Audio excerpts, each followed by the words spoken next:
Assalamualaikum warahmatullahi wabarakatuh. Selamat bertemu kembali anak-anak dalam pelajaran geografi. Mudah-mudahan kita selalu diberikan kesehatan sehingga tetap beraktivitas dengan lancar.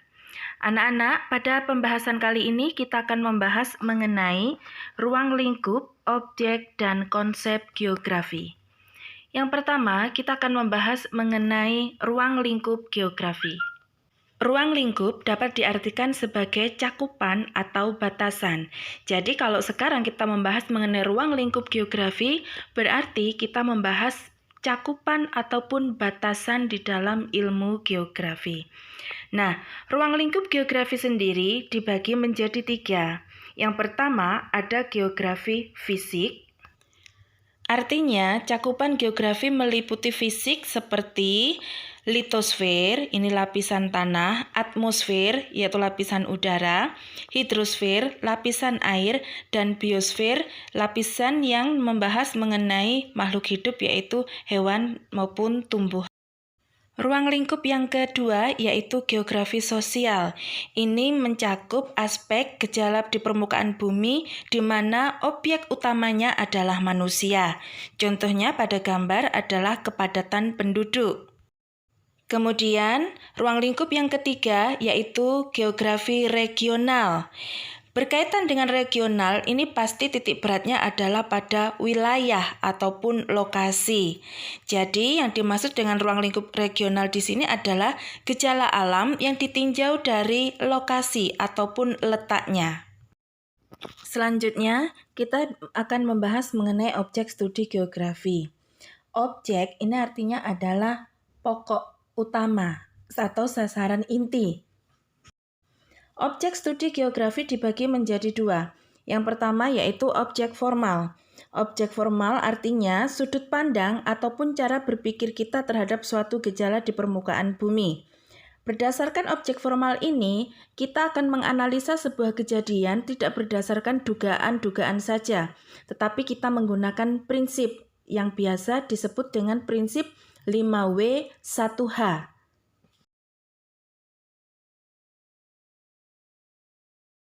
Yang kedua, yaitu objek material geografi. Objek material geografi ini adalah sasaran yang akan dikaji dalam studi geografi, baik itu makhluk hidup maupun benda mati. Untuk itu, objek material di geografi disebut dengan geosfer, yang terdiri dari atmosfer, lapisan udara, litosfer, lapisan batuan, hidrosfer, lapisan air, biosfer, meliputi makhluk hidup yaitu hewan dan tumbuhan, serta antroposfer yang meliputi lapisan yang dihuni oleh manusia. Selanjutnya yaitu konsep geografi. Konsep geografi di sini dibagi menjadi 10 konsep. Yang pertama, kita akan membahas mengenai konsep lokasi. Lokasi ini dikatakan sebagai kedudukan suatu objek pada permukaan bumi, atau secara gampangnya kita katakan lokasi itu adalah tempat atau letak. Nah, lokasi sendiri dibagi menjadi 2, yaitu lokasi absolut dan lokasi relatif. Lokasi absolut ini adalah letak suatu objek berdasarkan garis lintang dan garis bujur dalam sistem koordinat. Contohnya adalah sebagai berikut. Letak astronomis Indonesia berada pada 6 derajat lintang utara sampai 11 derajat lintang selatan dan 95 derajat bujur timur sampai 141 derajat bujur timur. Ini yang disebut dengan letak absolut karena berdasarkan garis lintang dan garis bujur. Sedangkan lokasi relatif ini adalah letak suatu objek terkait dengan keberadaan objek lainnya. Sebagai contoh, Kota Tarakan awalnya dulu ini adalah masuk di Provinsi Kalimantan Timur. Sekarang Tarakan masuk ke dalam Provinsi Kalimantan Utara. Konsep yang kedua yaitu konsep jarak.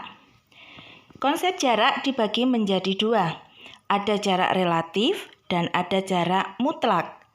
Jarak relatif ini adalah jarak yang dapat ditempuh dan ini dipengaruhi oleh transportasi yang digunakan. Misalnya, jarak antara Pasirian ke Lumajang ini 10 km. Akan ditempuh selama 1 jam jika kita menggunakan kendaraan sepeda. Tetapi dapat ditempuh dengan waktu setengah jam jika kita menggunakan transportasi motor. Dan mungkin akan lebih cepat lagi kalau kita menggunakan transportasi mobil ataupun lainnya. Nah, sedangkan untuk jarak mutlak, ini jarak yang dinyatakan dengan satuan. Misalnya, jarak dari Tempeh ke Pasirian kurang lebih 10 km. 10 km itu disebut jarak mutlak. Konsep yang ketiga yaitu konsep aksesibilitas atau keterjangkauan. Artinya, suatu wilayah memiliki kemudahan ataupun kesulitan untuk dapat dijangkau. Misalnya, untuk wilayah yang daerah pegunungan, ini aksesibilitasnya rendah karena sulitnya alat transportasi yang dapat menjangkau wilayah tersebut. Selanjutnya ada konsep aglomerasi. Konsep aglomerasi ini artinya adalah pengelompokan suatu fenomena pada wilayah tertentu. Misalnya, di daerah perkotaan banyak sekali industri-industri yang berkumpul. Atau misalnya pemukiman kumuh. Nah, di daerah itu akan mengelompok khusus untuk pemukiman kumuh saja. Itu disebut dengan aglomerasi. Konsep yang berikutnya yaitu nilai kegunaan. Nilai kegunaan ini adalah manfaat, potensi dari wilayah masing-masing akan berbeda bagi si penggunanya. Contohnya, ombak yang besar dan tinggi ini memiliki nilai guna bagi atlet peselancar, sedangkan ombak yang besar ini tidak memiliki nilai kegunaan bagi nelayan untuk mencari ikan. Konsep yang selanjutnya yaitu konsep pola. Konsep pola ini berupa gambar atau fenomena geosfer seperti contohnya pola aliran sungai, pola pemukiman, maupun lain-lainnya. Berikutnya yaitu konsep diferensiasi. Konsep ini artinya pada daerah-daerah ini berbeda dengan daerah yang lainnya. Misalnya, sama-sama memiliki tanah yang subur, daerah Kabupaten Lumajang sangat cocok untuk ditanami pisang agung. Namun, tanaman pisang agung tidak cocok ditanam di daerah Batu. Begitu juga Lumajang tidak cocok ditanami apel, lebih cocok ditanam di daerah Batu. Konsep berikutnya yaitu konsep morfologi. Ini adalah konsep yang menggambarkan bentuk atau kenampakan muka bumi. Misalnya berupa kepulauan, dataran tinggi, dataran pantai, lembah, maupun bentuk-bentuk permukaan bumi yang lainnya. Konsep yang terakhir yaitu keterkaitan keruangan.